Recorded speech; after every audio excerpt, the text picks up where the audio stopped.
Hello. मैं प्रियता फिर से हाजिर हूँ अपने कुछ अनोखे विचारों के साथ। मैं आशा करती हूँ आप सभी लोग जहाँ भी हैं सब लोग अपनी ज़िंदगी में बहुत अच्छा कर रहे होंगे और मुझे प्यार और मेरे चैनल को देखने के लिए और लाइक करने के लिए थैंक यू सो मच। आज मैं बात कर रही हूँ, जैसे आप लोगों सब लोग जानते हैं, हमारे जो हिंदू धर्म समाज के लोग हैं, यहाँ शादी हो जाने के बाद एक लड़की के लिए बहुत सारी प्रथाएं, बहुत सारे रिचुअल्स हो जाते हैं। जैसे कि लड़की को शादी के बाद मंगलसूत्र पहनना है, लड़की को बिछिए पहनने हैं और हाथों में चूड़ा पहनना है। ये सारे रिचुअल्स हैं, ये सारी प्रथाएं हैं, मान्यताएं हैं लोगों की कि ऐसा करना चाहिए शादी के बाद। अगर शादी के बाद ऐसा कोई लड़की नहीं करती है तो अपशगुन होता है। आप लोगों को ऐसा नहीं लगता ये सब सिर्फ मान्यताएं हैं, वो भी सिर्फ लोगों की? ऐसा कुछ नहीं होता। अगर ऐसा होता, चलिए हम इस बात को ऐसे सोचते हैं कि ये बात को हम गलत प्रूफ करते हैं। कैसे करेंगे गलत प्रूफ? आप सोचिए, सिर्फ ये हिंदू धर्म में लागू है, मुस्लिम में, क्रिश्चियंस में, इन धर्मों में इन सब चीज़ों को मान्यता नहीं है। अगर ऐसा होता, शादी तो वहाँ भी होती है, रीति रिवाज तो उनके भी होते हैं, रस्में उनकी भी होती हैं, उनके यहाँ तो ये सब चीज़ें नहीं पहनी जाती।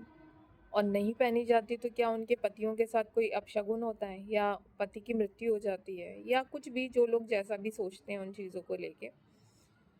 अब जैसे हिंदू धर्म में हम बात करते हैं, लोग कहते हैं बहुत सी लड़कियां नहीं रखना चाहती करवा चौथ, लेकिन समाज, सोसाइटी, उनके घर के लोग उनको इस नज़र से देखते हैं कि भाई लड़की ने अगर करवा चौथ नहीं रखा तो कितना बड़ा क्राइम कर दिया उसने।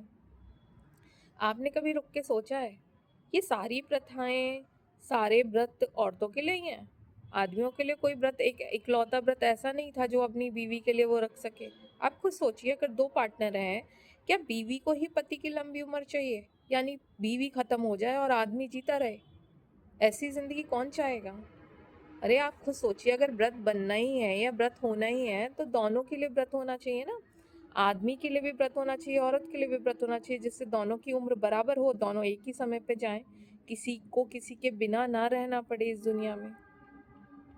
लेकिन ऐसा व्रत तो कोई मैंने सुना नहीं, बचपन से लेकर अब तक। मैं तो एक ही व्रत देखते आ रही हूँ, करवा चौथ। और उसमें भी आजकल लोगों ने बहुत मॉडिफिकेशन कर लिया अपने हिसाब से। पहले हम अपने दादी वादी के टाइम पे देखते थे कि लोग पानी भी नहीं पीते थे, लेकिन आजकल लोगों ने इसे इतना मॉडिफाई कर दिया अपने हिसाब से कि दिन में 12-1 बजे के बाद पूजा करके जो कथा होती है, आपकी कथा सुन के लोग चाय या दूध या पानी या कोई भी जूस लिक्विड फॉर्म में लेते हैं। तो भाई ये कैसा करवा चौथ हो गया? अगर हम आप ही की बात को ऊपर रखते हैं कि करवा चौथ निर्जल रखा जाता है, यानी बिना पानी पिए रखा जाता है, तो फिर ये कैसा करवा चौथ है कि जिसे आप अपने हिसाब से मॉडिफाई कर रहे हैं? ये कुछ भी नहीं है, लोगों ने अपने हिसाब से चीज़ें बना दी और उन्हीं को मानते चले आ रहे हैं, वही पास ऑन करते चले आ रहे हैं, और उन्हीं पे बुरी दुनिया चल रही है। अरे भाई, मानने से, जानने से पहले रुको, और फॉलो करने से तो पहले सोचो कि जो चीज़ आ रही है उसे हमें फॉलो करना ज़रूरी भी है। मंगलसूत्र पहनना कंपलसरी, बिछिया पहनना कंपलसरी, चाहे उसे पहनने के बाद लड़की की पैर की उंगलियां क्यों ना गल जाए, पैर की उंगलियों इतना स्वेलिंग कर रही हो सर्दी में कि उससे शूज़ ना पहना जा रहा हो, लेकिन वो बिछिया पहन के चले। भाई, हद हो गई है इन सब चीज़ों की, इन सब मान्यताओं से थोड़ा ऊपर उठ जाइए। अगर ऐसा होता तो क्रिश्चियन धर्म में तो सारे आदमियों को ख़त्म हो जाना चाहिए था, या फिर मुस्लिम धर्म में तो अपशगुन हो जाना चाहिए था। क्योंकि अगर आप इन सब मान्यता से ये चीज़ जाहिर करते हैं कि बिछिए पहनने, सिंदूर पहनने से ही सुहाग रहता है, इसके बिना तो सुहाग होता ही नहीं, सुहाग पे संकट आ जाता है, तो भाई ये सब बकवास बातें हैं। सबकी अपनी इच्छा है, पहनना चाहता है पहने, नहीं पहनना चाहता नहीं पहने। इसे धर्मों के नाम पे, मान्यताओं के नाम पे प्रेशर डाल के आप किसी भी औरत को, किसी भी लड़की को प्रेशराइज नहीं कर सकते।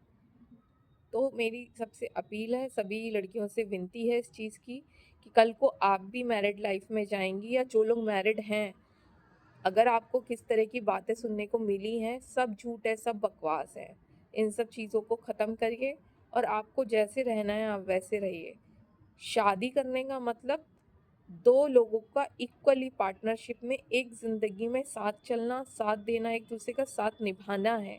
शादी का मतलब ये नहीं है कि आप इन सारे चिन्हों को पहन के हर समय डिनोट करते रहें कि हाँ हम मैरिड हैं, मैरिड हैं, मैरिड हैं। इनके बिना शादी जैसा संबंध तो कोई है ही नहीं। अगर आपने ये नहीं पहने हैं तो इसका मतलब शादी नहीं हुई है आपकी। ये जिन औरतों की मानसिकता ऐसी है ना पुरानी, और मैंने जहाँ तक देखा है आदमी या पुरुष समाज औरतों को इतना प्रवोक नहीं करता, औरत औरत को ही प्रवोक कर रही है, औरत ही औरत को उकसाती है। मान लीजिए मेरे घर में चाची, मामियाँ, ताई, बुआ सब लोग हैं, ठीक है, और अभी एक नई लड़की की शादी हुई है हमारे घर में। अगर बहू ने वो चीज़ नहीं पहनी ना, बिछिया नहीं पहने, चूड़ा नहीं पहना, बिंदी नहीं लगाई, सिंदूर नहीं किया, मंगलसूत्र नहीं पहना, तो भाई साहब तहलका मच जाएगा कि भाई फलाने की बहू तो ऐसी है, भाई फलानी लड़की तो ऐसी है, वो तो ऐसा करती है, वैसा करती है। अरे भाई वो उसकी चॉइस है, उसे क्या करना है क्या नहीं करना है। सारे नियम कायदे कानून आदमियों ने, दुनिया वालों ने, औरतों ने, सब लोगों ने औरत के लिए बना के खड़ा कर दिया। आदमी के लिए तो उसकी ज़िंदगी में तो कोई परिवर्तन नहीं होता शादी के बाद कि नहीं उसे ये पहनना ही ज़रूरी है। माफ़ कीजिए और बख्श दीजिए लोगों को भी और बेचारे बच्चों को भी, जिन्हें अपनी इच्छा के विरुद्ध जाके ये सब चीज़ें मजबूरी में करनी पड़ती है, जस्ट बिकॉज उसके आसपास का माहौल ऐसा है, जस्ट बिकॉज उसके ससुराल में सारी चीज़ें फॉलो होती हैं, जस्ट बिकॉज आपका समाज उसको कहता है। रोकिए इन सब चीज़ों को, और कोई और नहीं रोकता तो आप खुद रोकिए। आपका मन करता है आप बिल्कुल पहनिए, आपका मन नहीं करता आपको पहनने की बिल्कुल ज़रूरत नहीं है। Thank you so much.